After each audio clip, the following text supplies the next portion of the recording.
Guys हमारी having to का मतलब क्या होता है?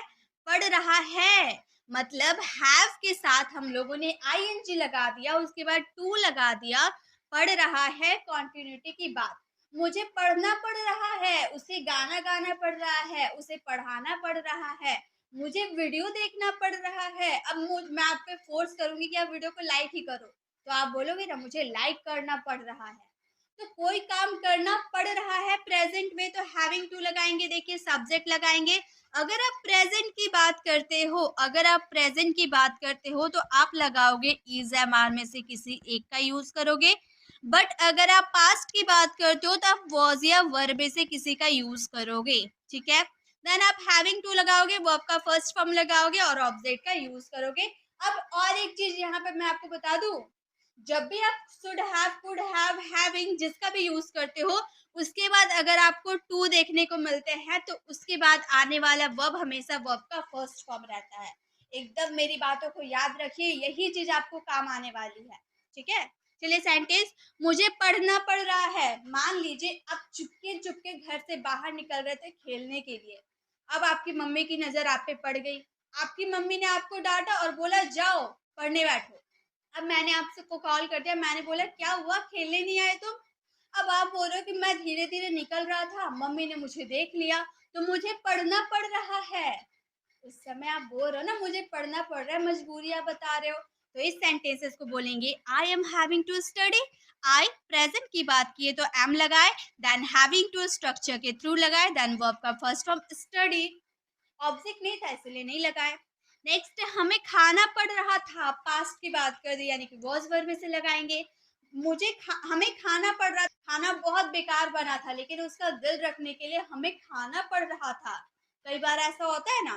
तो इस सेंटेंसेस को जल्दी से बनाइए। क्या बनाएंगे? आप पास्ट वाले भी बना लोगे।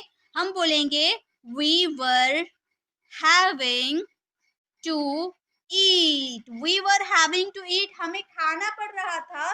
We were having to eat. बढ़िया ना, आप बना लिए होगे। चलिए नेक्स्ट, उसे स्कूल जाना पड़ रहा है। इस सेंटेंसेस को अभी के अभी बनाइए। मुझे इंग्लिश बोलना पड़ रहा है। I am having to speak English. मुझे वीडियो देखना पड़ रहा है। I am having to watch video. Mummy ने जबरदस्ती किया कि भाई तुम्हें इंग्लिश की वीडियो देखनी है, तो मुझे वीडियो देखना पड़ रहा है। I am having to watch video. इस तरह से बहुत सारे सेंटेंस बना सकते हैं ना। फटाफट बताइए, हैविंग टू आपको समझ में आ गए? जल्दी से बताइए। चलिए हम आगे बढ़ते हैं। नेक्स्ट है अबाउट टू। अबाउट टू का मतलब होता है करने वाले हैं।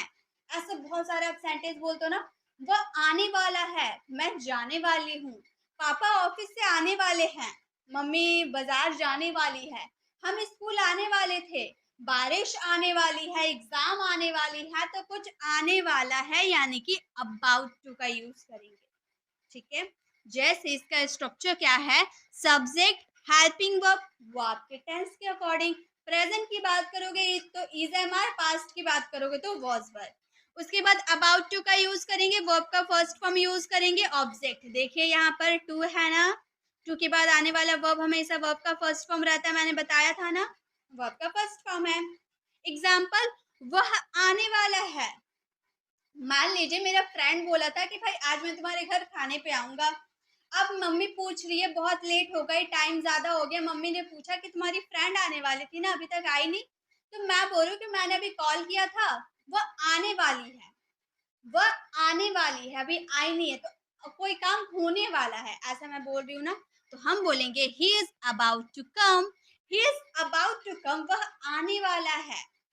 वह खेलने वाला था, तब तक बारिश शुरू हो गई, तो पास्ट में वो खेलने वाला था, तो हम बोलेंगे ही वॉज। पास्ट की बात कर रहे हैं ना, जल्दी से बताइए क्या होगा। He was about to play. He is about to play, वह खेलने वाला था। He was about to play.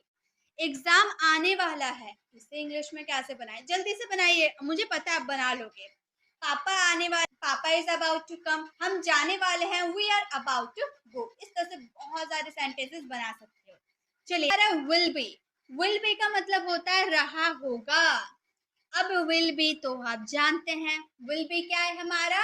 Helping verb है, जो हम फ्यूचर कॉन्टिन्यूअस में यूज करते हैं ना, वो हमारे हेल्पिंग वर्ब है। सब्जेक्ट लगाएंगे, विल बी लगाएंगे, वर्ब का फोर्थ फॉर्म लगाएंगे, ऑब्जेक्ट लगाएंगे। जैसे राम खेल रहा होगा, आने वाले समय में राम खेल रहा होगा, उसने पार्टिसिपेट किया है, उसने फुटबॉल, उसने क्रिकेट में पार्टिसिपेट किया है, तो आने वाले दिनों में वो खेल रहा होगा। एज अ बोल रहे, फ्यूचर की बात बता रहे हैं, तो हम बोलेंगे Ram will be playing, Ram will be playing, Ram खेल रहा होगा। वह स्कूल जा रहा होगा, आने वाले समय में मैं उसका एडमिशन करवा दूंगी, तो वह स्कूल जा रहा होगा, तो हम बोलेंगे he will be going, he will be going to school, he will be going to school, वह स्कूल जा रहा होगा, he will be going to school। Next है, आप टीवी देख रहे होंगे। इस सेंटेंसेस को फटाफट फ्रेम कीजिए और बताइए कि आपको अभी तक जितना मैंने आपको समझाया आपको समझ में आ गया। गाइस, आप में से स्टूडेंट, आप में से कुछ लोग कमेंट करते कि मैम इंग्लिश स्पीकिंग का कोर्स लेकर आइए, वो भी लाइव लेकर आइए।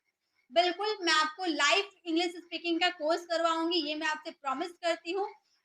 ये 30 डेज कंप्लीट होने दीजिए, उसके बाद मैं इंग्लिश स्पीकिंग का कोर्स करवाऊंगी, सिर्फ आप लोगों के कहने पर।